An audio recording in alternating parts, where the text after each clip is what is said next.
De retour en direct depuis le quartier des Fines de Mariembourg. Bienvenue si vous nous rejoignez pour l'épilogue de la IMA Series Benelux 2023. On est parti pour cette nouvelle manche qualificative dans la catégorie senior entre les pilotes âgés de 14 à 29 ans.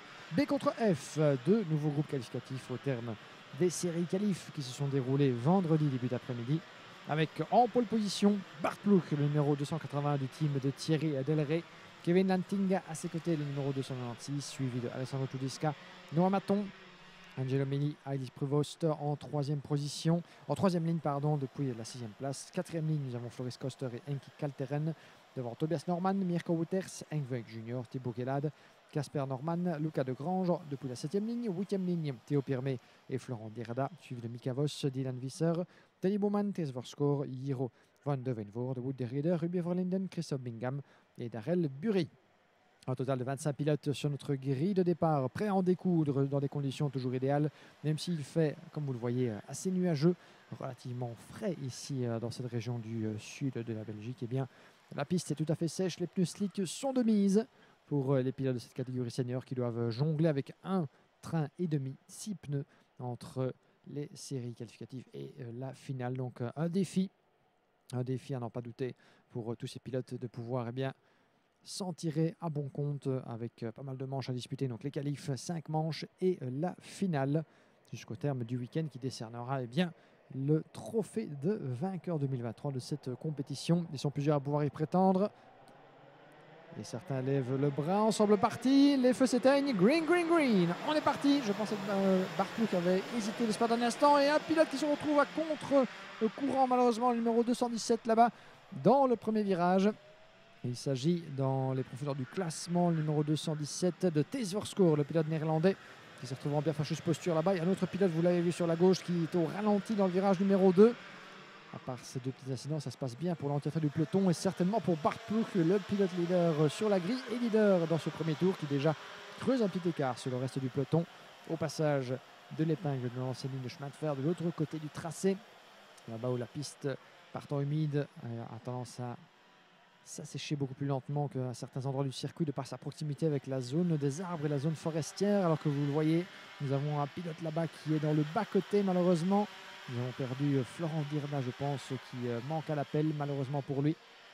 Florent Dirda qui est effectivement rétrograde dans notre classification. Il a donc dû mettre pied à terre avant même que la course ne débute réellement. Deuxième tour, on est parti avec le numéro 241, Mirko Wouters du Team GP, en grosse bagarre avec Heidi Prevost là-bas. C'est une bagarre potentielle pour la 6e position dans cette entame de course avec Mirko Wouters qui prend l'avantage. Mais derrière, nous avons également un autre de ses coéquipiers. C'est Engvek Junior juste derrière, Enki Kalteren 9e, Théo Pirmé 8. On va suivre ça de très très près évidemment, ces bagarres dans le peloton. 7 dixièmes d'avance déjà bâti par Bart Ploeg devant Angelo Meli. Excellent envol de la part d'Angelo qui était 5e sur la grille, qui se retrouve 2e d'entrée de jeu dans la position du chasseur face au leader. Il a pris l'avantage sur Alessandro Tudisca. Kevin Lantinga passé de la 2e à la 4e place sur l'espace du premier tour. 8 minutes plus un tour, c'est la distance à parcourir dans cette manche qualificative, alors que il s'agit d'un petit peu là-bas le peloton, comme vous le voyez, c'est encore très très compact dans le dernier secteur à l'approche du virage numéro 12.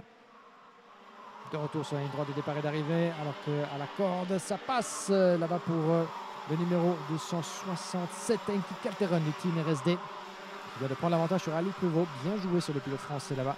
Ali Prevost qui perd donc la 6e place au profit d'Enki Kalteren. Il va tenter de contre-attaquer le jeune pilote français. Ça se bat également là-bas avec le numéro 251. C'est Dylan Visser, plongé dans les profondeurs du classement avec sa machine du team GP. Dylan Visser avec son équipier, je pense que c'était Floris Koster en 13e position juste devant. Et Mika Voss du team Energico, c'est Benelux qui se bat comme un beau diable là-bas à la sortie de l'épingle. Dans le 3e secteur, vous le voyez sur le bas de l'image, Bart Ploeg qui pour l'instant n'a de compte à rendre à personne. Il creuse l'écart tour après tour. Ali Prevost sur la pression qui tente de garder le contact avec Enki Kalteren. C'est Mirko Wouters qui est juste derrière, je pense. C'est Wouters qui a pris l'avantage sur Ali Prevost. On va en avoir la confirmation d'ici quelques instants. Il reste en 6e position, pardon. Mirko Wouters qui a rétrogradé derrière Théo Pirmé. Il est désormais 9e pour l'instant.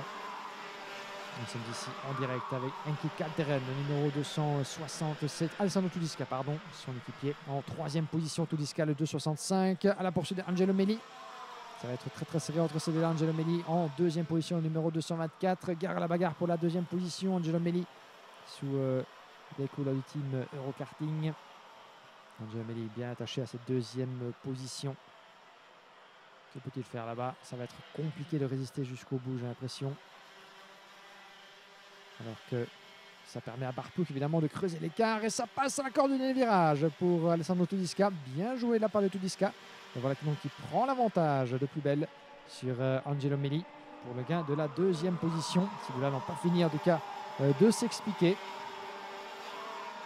ça permet à Barpouk en tout cas de légèrement se mettre à l'abri, même si l'écart temps n'est pas augmenté. Ces deux-là vont devoir bien fonctionner de concert.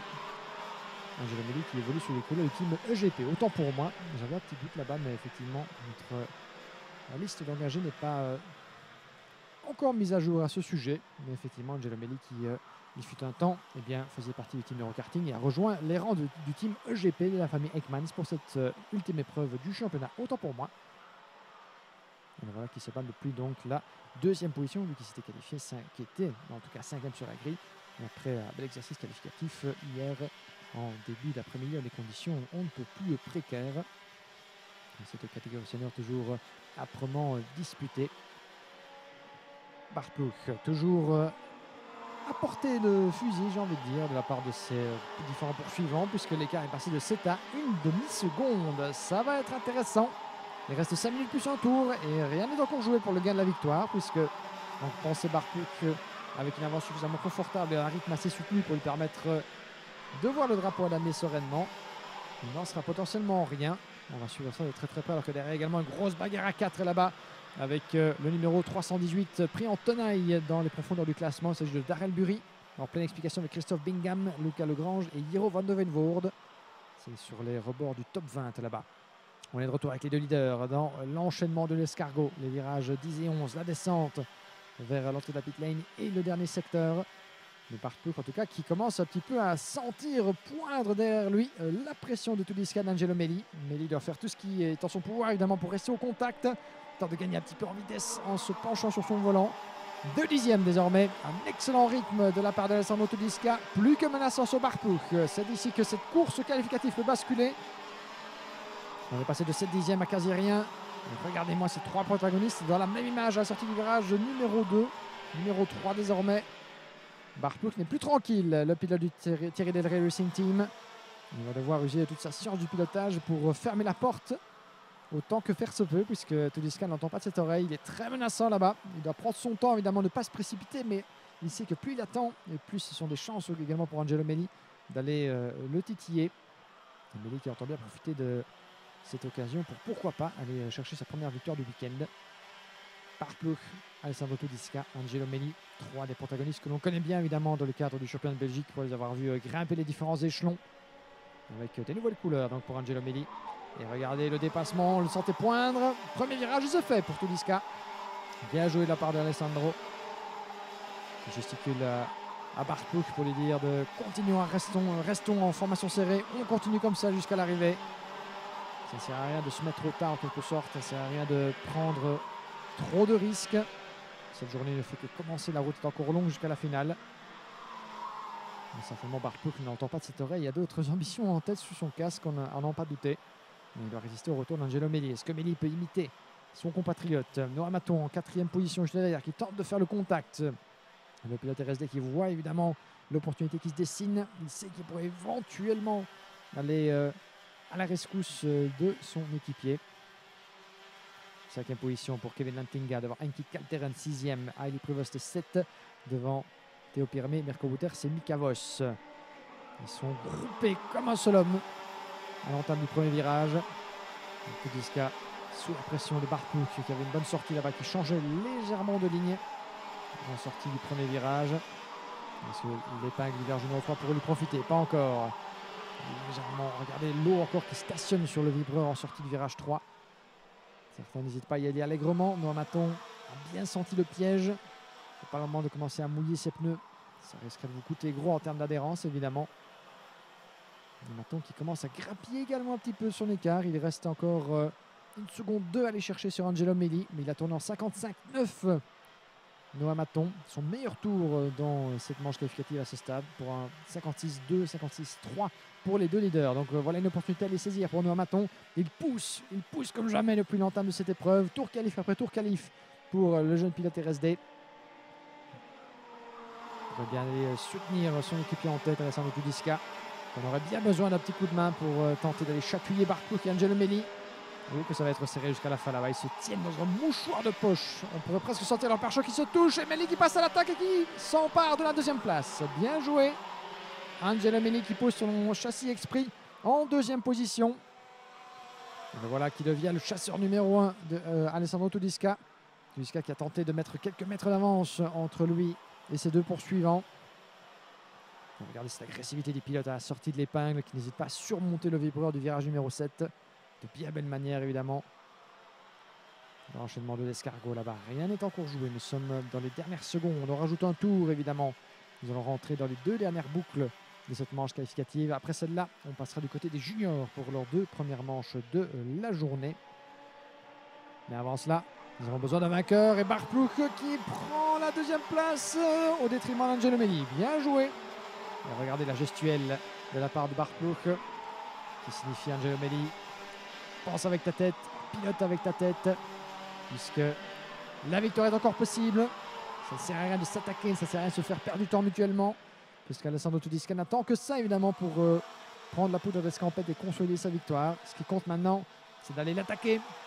Et à deux, nous serons plus forts. L'union fait la force. Il reste encore un tour après celui-ci. Tout est encore possible. Pas de cadeau. Bart Ploeg deuxième. Angelo Meli 3, Tudiska, votre leader. Pour combien de temps peut-il parvenir à conserver cette première place, fermer les portes à chacun des virages jusqu'au terme de cette manche? Le drapeau damier, ce sera dans un peu plus d'un kilomètre 3. Mais pour ça, il faut résister jusqu'au bout. On est parti, dernier tour, et Bart Ploeg qui n'attend pas. Et juste avant la zone de freinage, qui tente de passer. Ouh, c'était proche. Il a légèrement tassé Tudiska vers l'extérieur de la trajectoire. Tudiska n'avait pas d'autre choix que d'élargir sa sortie, mais ça n'a pas pu profiter à Bart Ploeg qui reste derrière. Et regardez Noah Maton qui Calteren derrière avec tous les pilotes RSD. Ils sont 3 sur 5 dans la même image à s'entraider. Garin ne pas s'emmêler les roues évidemment. Garin ne pas compromettre un super résultat d'équipe potentiel. Bart Ploeg qui semble bien esselé de comme Angelo Meli en troisième position au passage de l'épingle. Superbe bagarre à 5 là-bas pour le gars de cette victoire. Ça pourrait profiter à Tudiska. Il a la position aisée du leader évidemment, sachant que les autres vont tenter de se chamailler derrière pour trouver les écarts. Lui peut en profiter évidemment pour rester bien devant, ne pas... Et attends sur le dernier virage, il y a l'ajout défensive. Tudiska, c'est très logique évidemment dans la zone de freinage. Il dégage sa trajectoire. Est-ce que Bart Ploeg va pouvoir profiter d'une meilleure accélération? Ouh, la porte se referme subitement, ce sera chaud. La photo finish à l'arrivée. Et Tudiska qui conserve la victoire pour 2 petits centièmes de seconde sur la ligne d'arrivée. Eh bien, quelle superbe fin de parcours, quelle magnifique arrivée. 2 centièmes de seconde entre Alessandro Tudiska et Bart Ploeg. À 5 centièmes, Angelo Meli prend la 3e place. À 2 petits dixièmes, Noah Maton 4. Et juste derrière, pour 1 dixième de plus, Heikki Calteren. Eh bien, croyez-le ou non, mais le top 5 à l'arrivée se tenait en 4 petits dixièmes de seconde. Magnifique passe d'armes entre nos 5 protagonistes. Mais au final, il ne pouvait y avoir qu'un vainqueur et c'est Alessandro Tudiska qui aura résisté jusqu'au bout. 2e place pour Bart Ploeg, 3e place pour Angelo Meli. Noah Maton et Heikki Calteren y auront cru. Ils sont revenus de plus belle. On refait le contact. Il aura manqué peut-être un tour et demi pour éventuellement secouer ce peloton de tête davantage. Mais ils devront se contenter des 4e et 5e rangs. La revanche sera à prendre évidemment dans le camp des pilotes RSD. Mais en tout cas, belle démonstration de force de ces différents équipiers. 6e place pour Kevin Lantinga devant Hailey Pruvot, suivi de Mika Vos, Théo Pirmet et Mirko Bouters. 11e position pour Casper Norman devant Henk Voijk. Puis nous avons Thibaut Kellad, Dylan Visser. 15e place pour Tobias Norman, suivi de Wood Rieder, Floris Koster, Christopher Bingham, Ters Verskoor, Luca Degrange, Jiro van de Wijnvoorde, Darrell Bury, Ruby Verlinden, Denis Bouman et l'abandon, vous signalez, le seul dans cette manche de Florent Dirda en début d'épreuve.